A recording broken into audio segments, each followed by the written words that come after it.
Assalamualaikum warahmatullahi wabarakatuh.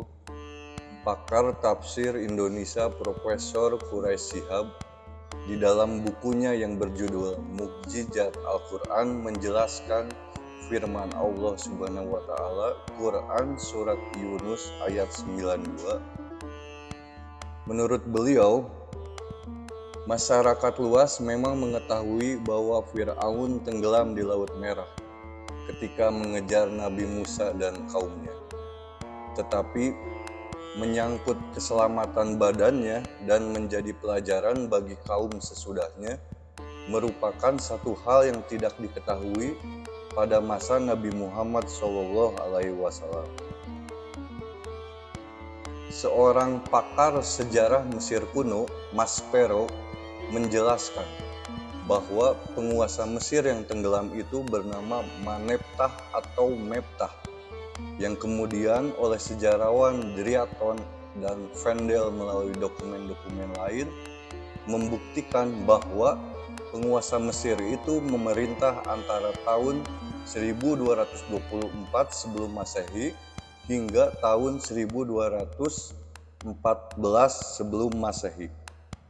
Menurut Profesor Quraisy, pada masa Al-Quran turun, tidak seorang pun mengetahui di mana sebenarnya penguasa yang tenggelam itu berada. Pada tahun 1896, Purba Kalawan Loret menemukan jenazah tokoh tersebut dalam bentuk mumi di Wadi Al-Muluk, Lembah Para Raja, yang berada di daerah Kaba Luxor, seberang Sungai Nil, Mesir. Pada tahun 1907, seorang ahli arkeologi dan sejarah Elliot Smith membuka pembalut-pembalut mumi dan ternyata badan Fir'aun tersebut dalam keadaan utuh. Kemudian pada bulan Juni tahun 1975, seorang ahli bedah asal Perancis, Maurice Bucaille, mendapatkan izin untuk melakukan penelitian lebih lanjut tentang mumi tersebut. Melalui bantuan Profesor Michel Durigon dengan pemeriksaan yang detail menggunakan mikroskop, mereka menemukan bagian terkecil dalam organ itu masih dalam kondisi terpelihara secara sempurna.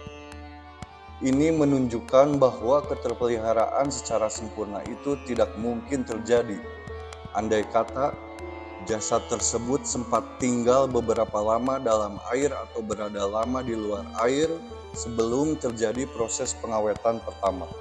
Ditemukan bekas-bekas garam yang memenuhi sekujur tubuhnya menjadi bukti yang nyata bahwa Fir'aun mati karena tenggelam. Bucaille pada akhirnya berkesimpulan bahwa sangat agung dan suci contoh-contoh yang diberikan ayat Al-Quran tentang tubuh Fir'aun. Sebab penyelidikan dan penemuan modern telah menunjukkan kebenaran dari risalah Al-Quran mengenai sejarah itu.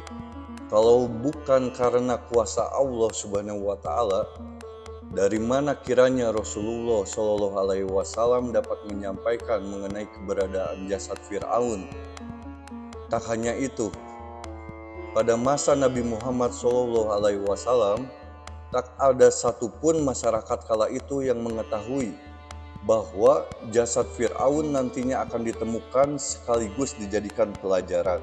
Bucaille mengatakan, di zaman di mana Al-Quran sampai kepada manusia melalui Muhammad SAW, jasad-jasad para Fir'aun yang diragukan orang di zaman kontemporer ini, apakah benar atau tidak, apakah ada kaitannya dengan saat keluarnya Musa yang sudah lama terpendam di perkuburan Lembah Raja di Toba, di pinggir lain dari Sungai Nil, di depan kota Al-Aqsa saat ini?